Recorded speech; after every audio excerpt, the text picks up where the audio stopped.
Muito boa noite, estamos começando mais um programa Canal Aberto aqui na PUC TV, canal 24 da NET, canal 22. Como sempre, o nosso programa vai falar sobre política. Vamos discutir vários assuntos relacionados também à criança e adolescente, vamos falar de drogas, vamos falar de política, enfim, nós vamos fazer um grande debate nesta noite de hoje aqui, como sempre, no programa Canal Aberto.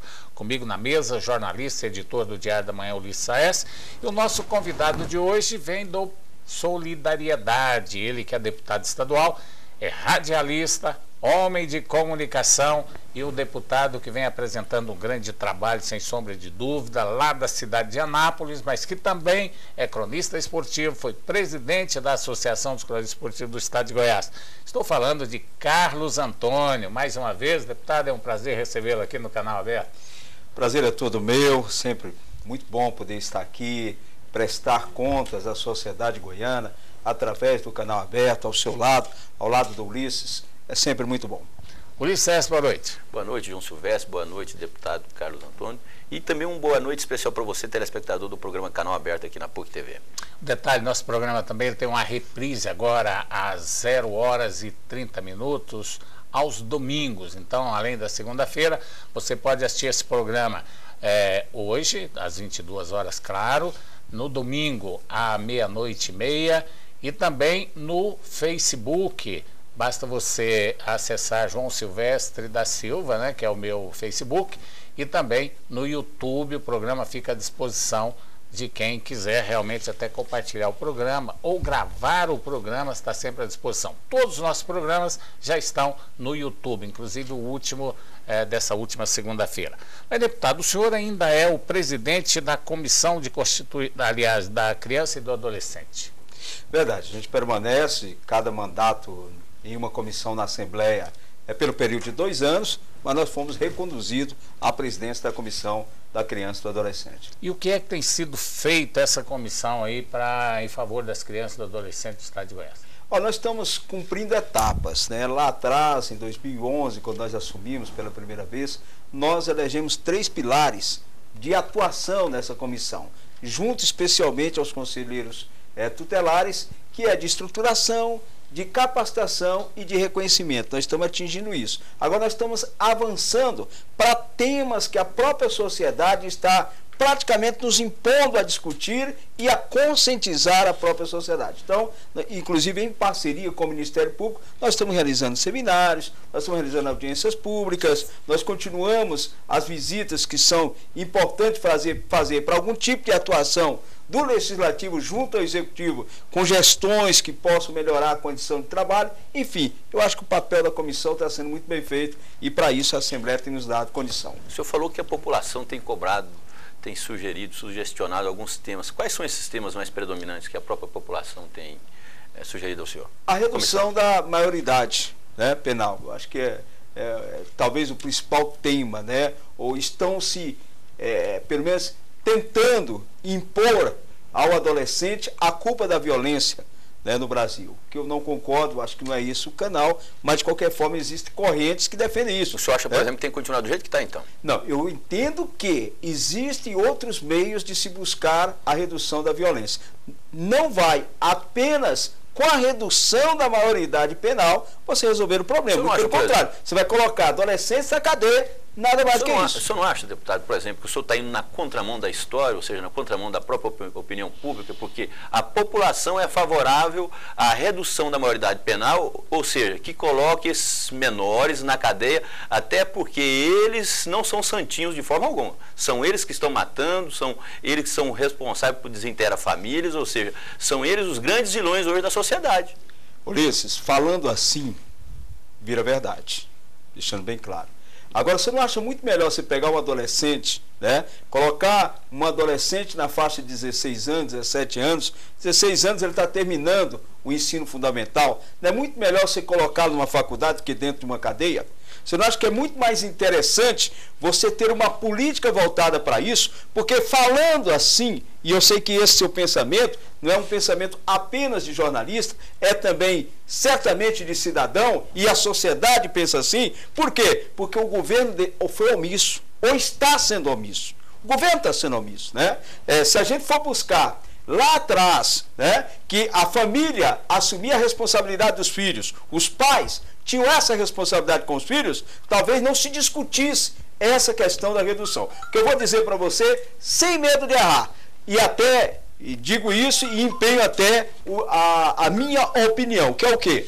Você reduz hoje para 16 anos, daqui 10 anos, no máximo, estaremos discutindo a redução para 14 anos.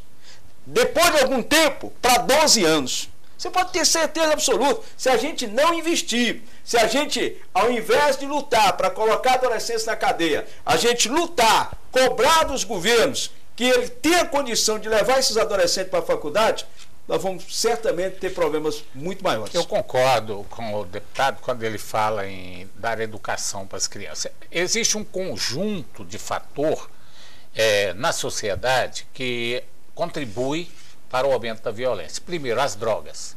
As drogas chegam de toneladas. É impressionante as prisões que a polícia está realizando.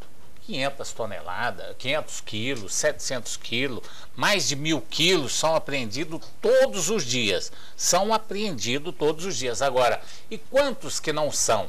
Porque a droga está aí. Você não vê ninguém procurando drogas. Fala, está faltando drogas no mercado. Eu nunca ouvi ninguém falar que está faltando droga no mercado. Mas não é só no Brasil isso, é no mundo inteiro. Pois é, tá certo. Então o que ocorre? É preciso dar só para os pais a responsabilidade de cuidar dos filhos.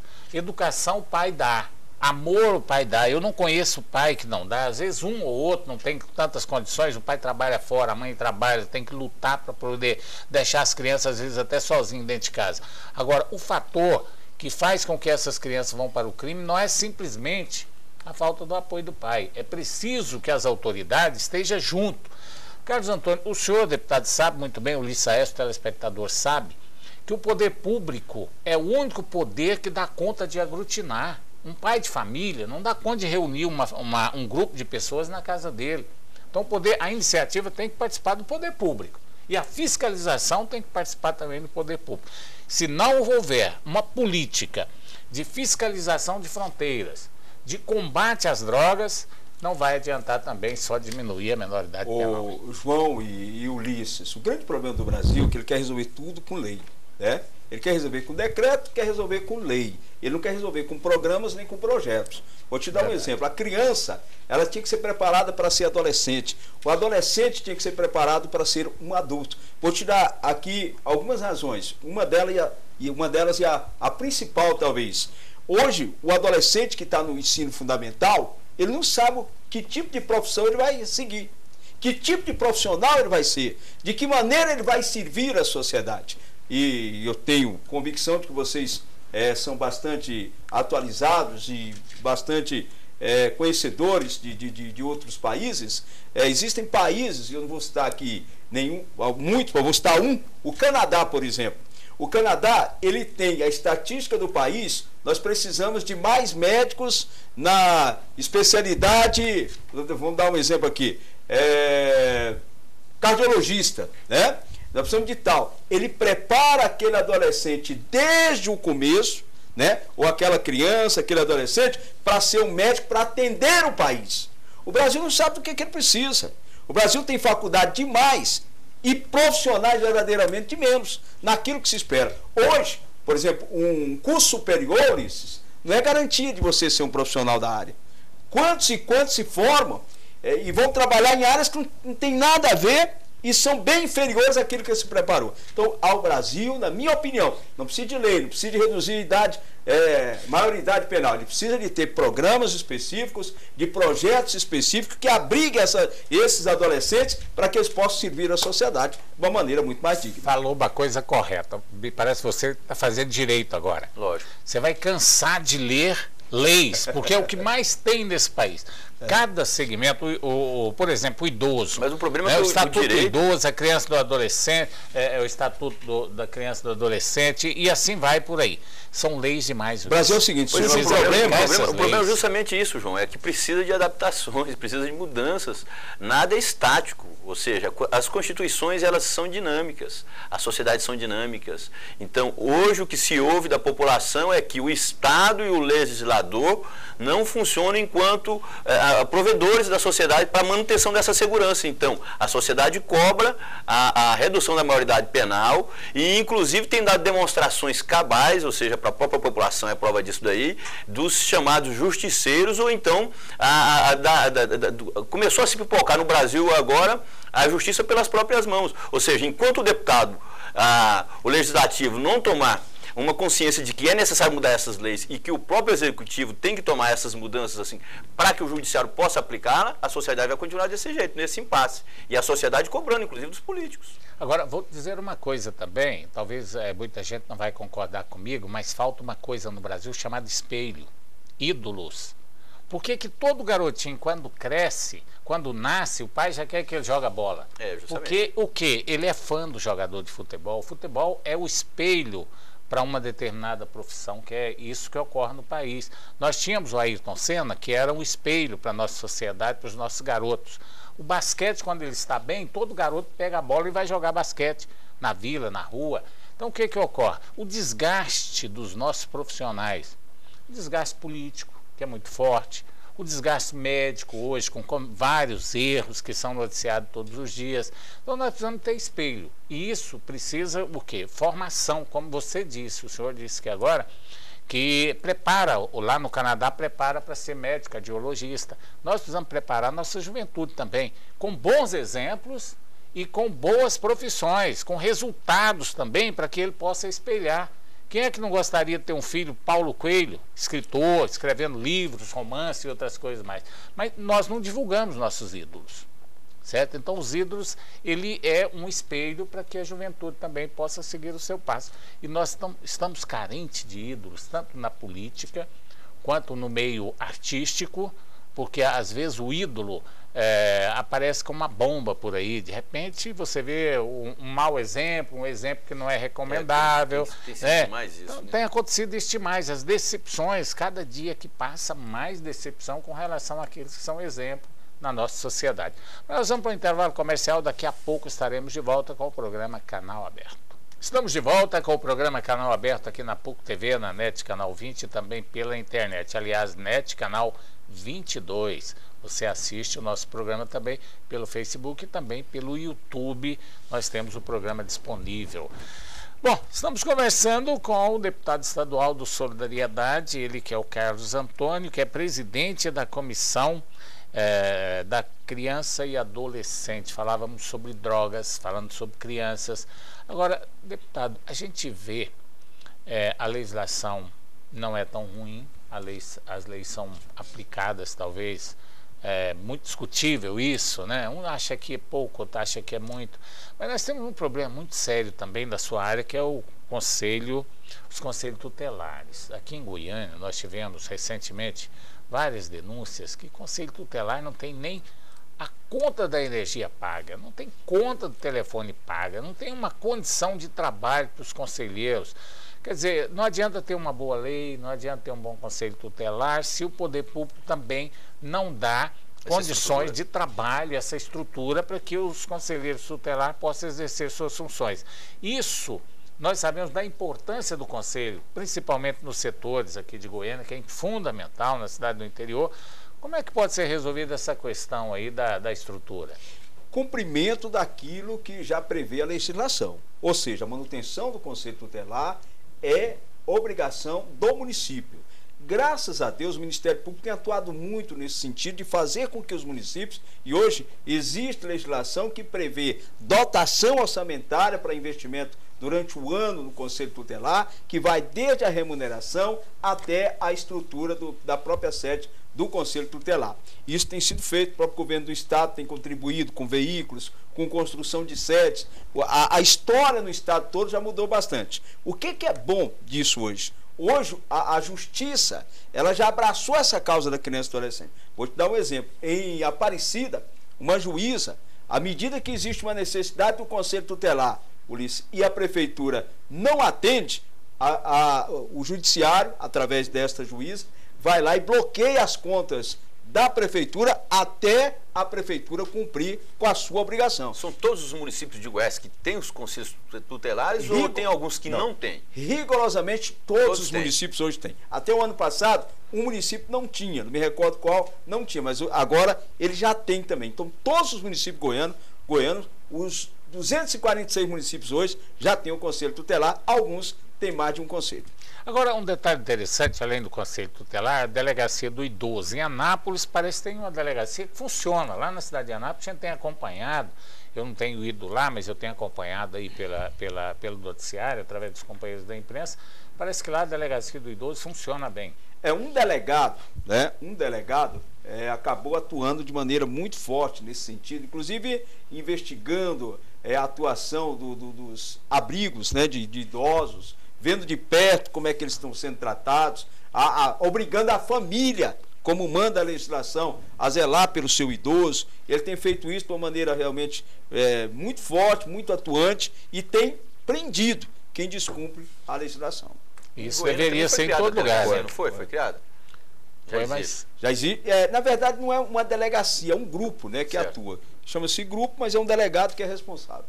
O que é interessante isso, porque o idoso também tem sofrido barbaridade hoje, né, com vários fatores negativos. É o outro lado, é o começo e o final de uma vida, né? O começo é quando a criança está aí começando a se formar, e o idoso é aquela dívida que a sociedade tem para com ele, porque ele teve uma atuação durante toda uma vida e contribuindo de uma certa forma para o desenvolvimento de uma sociedade. Né? Eu acho que o Brasil não zela pelos seus idosos, né? Muito pelo contrário. Tanto é verdade que o idoso, na sua maioria, trabalha uma vida inteira. Ele leva muito mais tempo tentando ter uma aposentadoria do que recebendo. É verdade, e essa aposentadoria é muito pequena, mas eu acho que já houve bons avanços nesse sentido. Como está tendo alguns avanços também com relação à criança e ao adolescente. É um trabalho que vai demorar, é claro, a longo prazo, não se faz nada a médio prazo, mas eu acho que ainda está muito lento, né, a atuação do poder público nesse setor. Aliás, o poder público brasileiro que anda sofrendo muito, né? Por quê? Porque falta de administração, né, o deputado? Às vezes as pessoas reclamam muito, mas os poucos recursos que tem ainda são mal administrados por alguns prefeitos, por alguns governadores, enfim, essa administração que deixa muito a desejar no nosso país. Mas isso não é o que o povo fala, né, João? Ou seja, com essas denúncias de corrupção, ou seja, existe recurso, só que os recursos são mal aplicados assim pela corrupção, pelo desvio. Como diz meu professor de Direito e Teoria Geral do Estado, que é o professor Miguel Thiago, inclusive, é diretor do PROCON, chama as anomalias do poder. Mas de uma certa forma, quando você fala em má administração, você está incluindo tudo, né? Para não falar corrupção, ladruagem e outras coisas mais, mas a gente prefere usar o termo má administração. Né? Embora a gente reconheça que existe realmente esse desvio de conduta por parte de alguns políticos, mas os municípios brasileiros estão sofrendo muito com a falta de verba. Eu tenho certeza disso. O achatamento hoje no repasse de verba para os municípios é algo impressionante. Tem prefeito que não tem a receita que supre a necessidade da manutenção da máquina. Tá certo. Há uma reclamação geral com relação ao repasse de verbas do governo federal e estadual. As prefeituras estão de pires na mão, a prefeitura está com dificuldade. Agora é hora, senhor prefeito, agora é hora do senhor presidente da Associação dos Municípios. Por que não chamar os candidatos à presidência da República, né? E fazer com que esses candidatos se comprometam a fazer uma agenda, positiva. Coloca no seu plano de governo a reforma política, a reforma tributária que o povo brasileiro tanto pede, essa reforma relacionada aos repasses dos municípios. Mas os prefeitos agora ninguém faz nada, isso tudo não foi discutido na eleição passada? Não, mas eu acho. Mas não foi. Mas foi discutido. Mas de uma maneira a reforma não política. objetiva. Todo ano se fala disso, toda eleição se fala disso. Certo, mas você tem que fazer uma reforma discutida, bem. Mas é aquela coisa, né, deputado? Né? Foi discutido. Mas não houve comprometimento. Agora foi discutido, nós não vamos ter esse negócio de foi mais, não. Agora é no pau.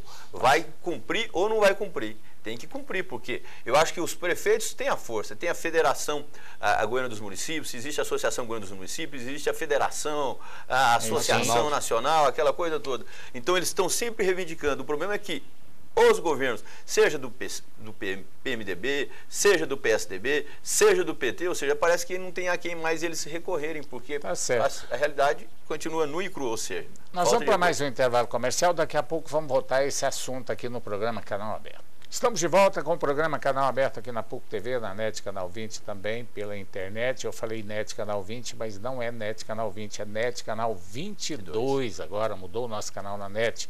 Estamos debatendo aqui com o deputado estadual do Solidariedade, Carlos Antônio. Nós falávamos sobre o comprometimento. Eu acho que sempre, deputado, fala-se nas reformas neste país, mas não coloca isso na mesa de discussão antes das eleições. Agora era hora de chamar quem? São os nossos candidatos. Tem aí o Aécio Neves. Chama o Aécio Neves, reúne com os prefeitos e faça com que ele comprometa na reforma política, faça com que ele comprometa, e assim, com a Dilma, ela deve ir também pedir o voto agora, se ela for candidata, com o Eduardo Campos, e com outros candidatos que se comprometam, então, a fazer, para depois ter onde cobrar. Agora, promessa não, promessa é uma coisa diferente de um compromisso. Eu acho que o próprio Ministério Público Federal, né, através dos seus procuradores, né, deveria fazer um ajuste de conduta antes da campanha, certo? Esse ajuste de conduta seria o quê? Você traz aqui o seu plano de governo, apresenta o Ministério Público, traz o outro, ok? Você eleito, você vai ter que cumprir pelo menos 80%. Né? E aí dá uma ferramenta para que o próprio Ministério Público Federal possa cobrar do eleito, né, a presidência especial, né, o cumprimento das suas propostas. Porque o que a gente vê é o quê? Um monte de propostas sendo colocadas à mesa, mas posterior à eleição, nada é discutido, mas se é discutido, não avança, não se debate com a sociedade como deveria, e muito menos, né, se faz a reforma que se precisa. Não acha, por exemplo, nem um programa de governo, né, bem feito. Eu não sou contra, não, mas eu acho que tutelar tudo ao Ministério Público, nós vamos ficar dependendo do Ministério Público. Daqui a uns dias, quem vai estar presidindo o Brasil vai ser o Ministério Público. O senhor não acha que deveria criar leis, ou seja, eficientes nesse caso? Prometeu, tem que cumprir. Se não cumprir, perde o mandato. Mas tem, Ulisses, tem legislação que prevê isso. Existe legislação que prevê isso. Só que quem é que faz denúncia ao judiciário? É o Ministério Público. Isso é tido e havido, né? Todo mundo sabe disso. Quem faz a denúncia é o Ministério Público, né? O Ministério Público é o órgão oficial que propõe a denúncia, que pode se tornar ação e que pode ser cumprido depois. Estou dizendo isso por quê? Quantas eleições nós tivemos já direto, né? Quantas eleições nós tivemos? Quantas vezes discutimos assuntos importantes do país? Daqui a pouco está todo mundo dizendo: eu resolvo a segurança, eu resolvo a saúde, eu resolvo a educação, eu resolvo isso. E nada é resolvido. O povo morrendo. Mas praticamente esse é o mote de campanha de todos os candidatos, né? Na época, a educação, cultura, não sei o que, mas coisa. O que tem como proposta tem que ser realizado, gente. Tem que ser realizado. Outra coisa, quem que pode realizar? É o executivo. Seja ele na esfera nacional, na esfera estadual ou na esfera municipal. Aí você pega, vamos lá, você pega uma candidatura para vereador, o cara promete construir hospital, o vereador promete construir quartel, cadeia, aí você vem, não é verdade? Aí você vem para o estadual, os deputados prometem isso, para construir mais escola, mais não sei o quê. Não é o deputado que faz isso. Quem faz isso é o executivo. Ao deputado cabe o quê?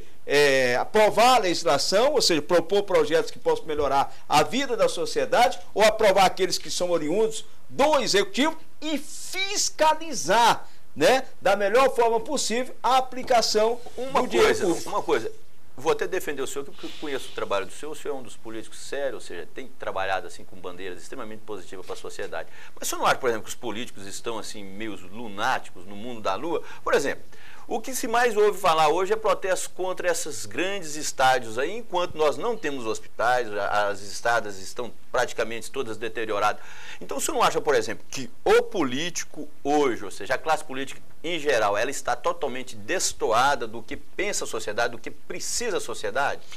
Eu acho que não há, Ulisses, a capacitação necessária para a função de político. Eu acho que muitos entram. O cara fala assim: não, você é conhecido demais, por que você não candidata? O cara não sabe nem o que é a função do deputado. O que um deputado faz? O cara vai lá para a TV, fala bonitinho, tem um clichêzinho, é eleito.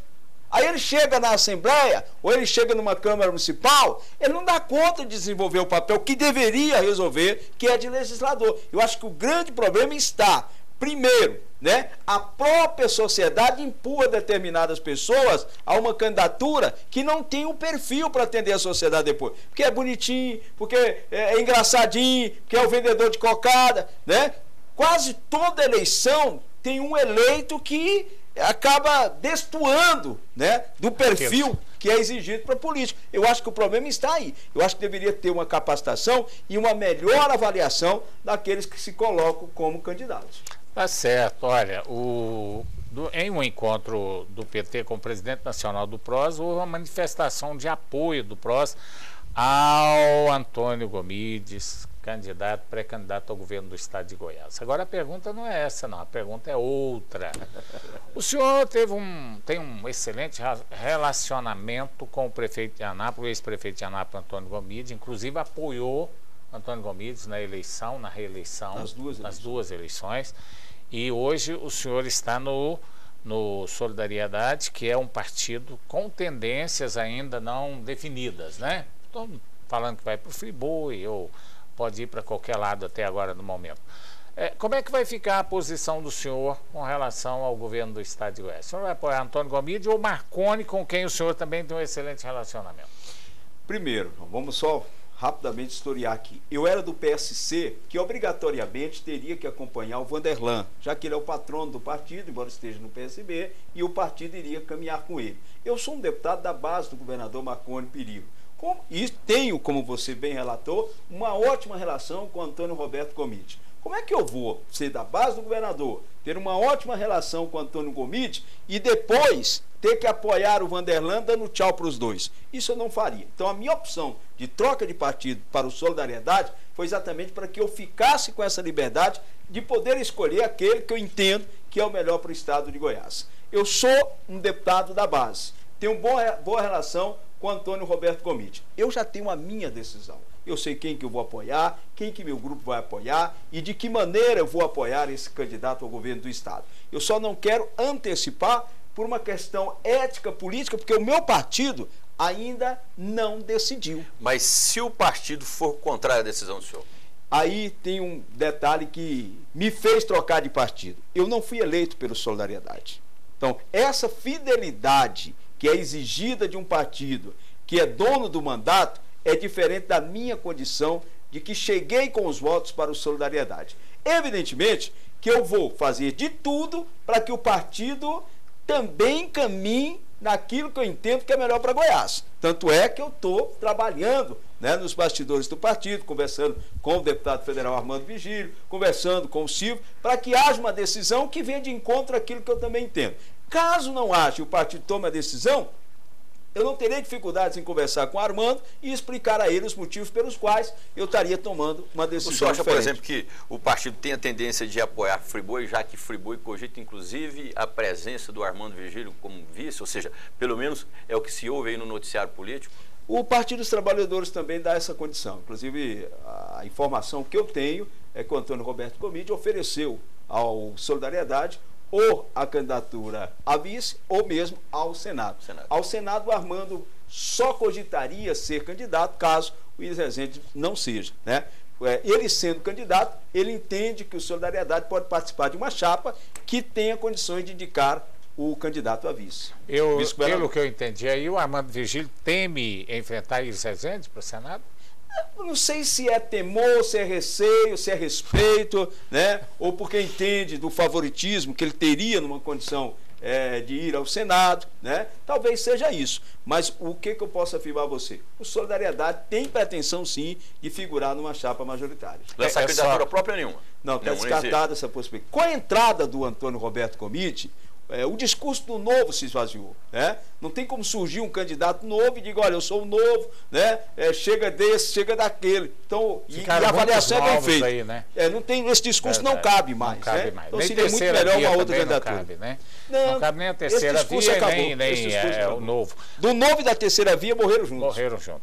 Agora, um detalhe interessante é, quando disse aí, talvez se o Willis Rezende não for candidato, é bom lembrar, o pessoal às vezes esquece que o Willis era favoritaço também para senador e perdeu a eleição para Lúcia Vânia e Demóstenes. João, mas naquela época. Então, eu quero dizer o seguinte, que favoritácio não ganha eleição. Essa pergunta eu vou fazer para você. Você acha que o Íris vai ser candidato ao Senado depois dessa situação toda aí do deixa para lá, ou seja, empurração, ou seja, essa gata pari que foi acontecida lá no PMDB? Tá certo, eu vou te responder com certeza, daqui a pouco, depois do intervalo comercial. Estamos de volta com o programa Canal Aberto aqui na PUC TV, na NET Canal 22 e também pela internet. Estamos conversando com o deputado do Solidariedade, Carlos Antônio. Você fez uma pergunta? Se o Íris seria candidato ao Senado na chapa do Friboi. Eu acho que não.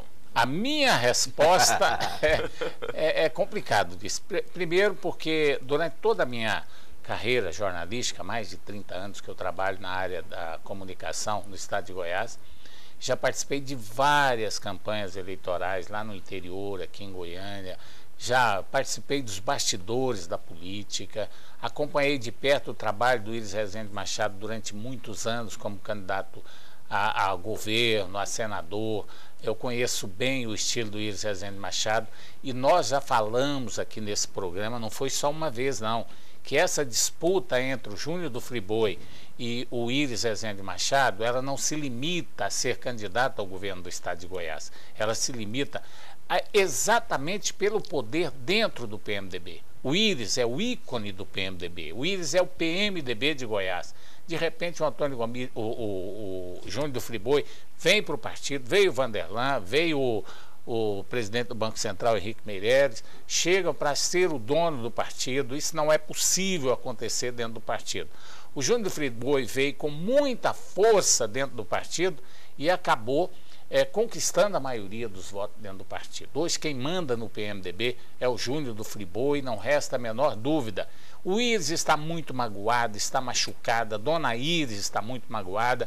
Eu não acredito, sinceramente, pode até mudar, mas eu não acredito que Íris Rezende seja candidato nem a vice e nem ao Senado pelo PMDB na atual situação. Só tem uma maneira do Íris ser candidato, se o Júnior do Friboi retrair, sair da candidatura. Caso contrário, ele não será candidato. E não será nenhuma surpresa, pelo menos para mim, se o Íris ainda apoiar uma outra candidatura. E aí, também a mais próxima disso seria a do PT, através do Antônio Roberto. O senhor acredita nessa possibilidade? Acredito. Eu já ouvi falar no zum, naqueles bastidores políticos, que a inclinação já estaria sendo efetivada. O senhor acredita nessa hipótese, ou seja, do ex-prefeito, ex-governador de Goiás, Íris Rezende, e também ex-pré-candidato, né, apoiar o PT? Eu acho que aí só depende de uma coisa, Ulisses, é a intensidade do ferimento do que aconteceu dentro do PMDB.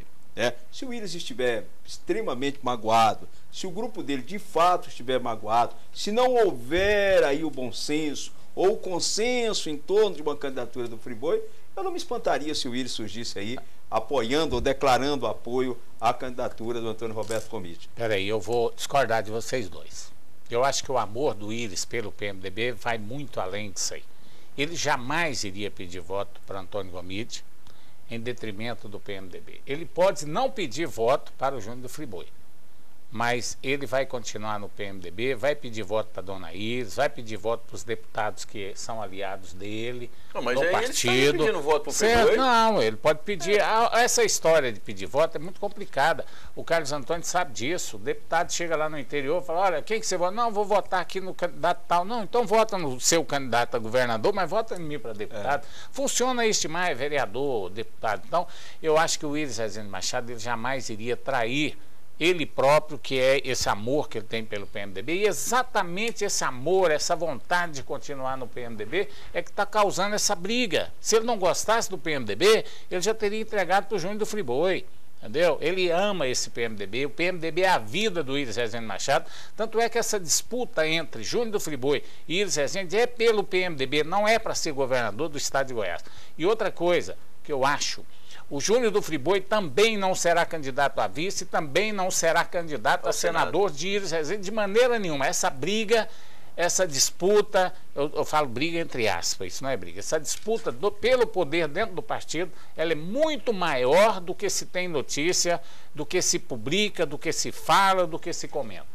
Pouca gente tem coragem de falar o que eu estou falando aqui. É muito maior do que o que sai nos jornais. A disputa é muito forte e nenhum dos dois vai retrair. Eu acho que o Júnior do Friboi vai ser candidato até a última hora, a não ser que haja uma inversão de papel dentro do partido e na convenção os convencionais possam derrubar. É uma briga fratricida entre eles, ou seja, entre Íris pelo poder e Friboi.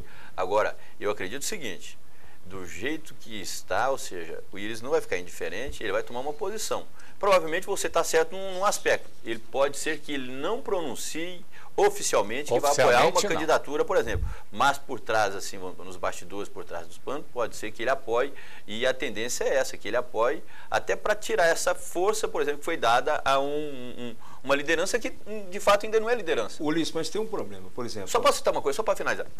Pode ser até observar, depois que passou a não cogitar o nome do Íris como candidato, por exemplo, ao governo, o Friboi diminuiu nas pesquisas eleitorais. Ou seja, começou a diminuir. E é isso que eu ia falar. Olha, um dia a menos que o Íris não declara apoio ao Júnior do Friboi, é um prejuízo muito grande para a campanha dele. Se o Íris já estivesse, digamos que o Íris tivesse, né, realmente desistido de uma candidatura e quisesse o Júnior do Friboi eleito, bastava ele abraçá-lo. Certamente o Júnior do Friboi já estaria numa situação bem melhor, bem melhor. Tá certo, agora nós estamos discutindo aqui Júnior Friboi e Íris Rezende Machado. É claro que tem um outro fator que nós não estamos discutindo aqui, mas que temos que colocar na mesa. Vanderlan Cardoso está aí muito firme, muito forte, correndo atrás, buscando apoio, visitando cidades do interior com o seu projeto, levando as suas ideias para o interior. O Antônio Gomide surgiu, foi um dos últimos nomes a surgir também, desvinculou da prefeitura, né, de Anápolis, também está buscando apoio, está correndo atrás, fortíssimo candidato. O governador não declarou ainda que é pré-candidato, mas todos nós sabemos que ele é pré-candidato, só vai manifestar nas convenções, dia 28 de junho, pelo menos é o que está sendo noticiado, no mesmo dia em que o PMDB também deverá fazer as convenções. Quer dizer, nós estamos discutindo aqui posicionamento e não favoritismo político, porque, na verdade, hoje, eu acredito que nós temos 4 candidatos com toda a potência, com todo o potencial de ganhar o governo do estado de Goiás. E aquele que empolgar mais, nós temos aí o período eleitoral, vai vir a campanha eleitoral, vai ter o corpo a corpo, vai ter programa no rádio e na televisão, né, o deputado? Muita coisa pode acontecer. Eleição não se ganha antes da hora, isso é fato, né? O maior exemplo disso foi a eleição de 98, que acho que ficou para a história de Goiás, e que todo mundo tenta se espelhar. Estou com 2%, quem sabe eu chego lá e vou ganhar. O Alcides também, né, que tinha 3%. O Alcides também tinha 3% nas pesquisas e conseguiu se eleger governador, né? Não é fácil, não. Então, o que eu quero dizer com isso? Quero dizer o seguinte, desse processo todo, João, quem mais se enfraqueceu, na minha opinião, foi o Vanderlan. Porque o Vanderlan teria uma grande chance com aquela história, Ulisses, da terceira via, né? Uma polarização entre Marconi e Íris, e ele viria como uma terceira opção que poderia saltar para uma primeira opção do eleitorado goiano. Fora isso, a entrada do Gomide no processo enfraqueceu, na minha opinião, a candidatura do Vanderlan Cardoso. Você acha que o governador Marconi Perillo é um tocador de obra? Ou seja, se é um tocador de obra, é forte como candidato? Sem dúvida alguma, sem dúvida alguma. Eu vou te dar um exemplo claro, eu sou deputado da base, né? No ano passado ainda, no primeiro semestre do ano passado, quando eu visitava cidades, né, que eu tenho base, que eu hoje dou uma sustentação, primeira coisa que a pessoa dizia, olha, não vem falar do governador aqui não. Não vem, nós não queremos saber e tal. Hoje eu visito, a pessoa fala o contrário, o senhor vai apoiar o governador, né? O senhor vai apoiar o governador. Então, como mudou isso? Com o quê? Com obra do estado todo. Você vai em Anápolis, tem obra do governador. Você anda no estado, você está em cima de obra do governador, né? Então, isso mudou a imagem do governador perante o eleitorado goiano. A verdade é que o quadro político, ele mantém, o governador tem mais espaço, o governador tem mais obra, o governador está atuando bem, isso aí não deixa de favorecer, e muitas pesquisas têm mostrado isso, o favoritismo do governador.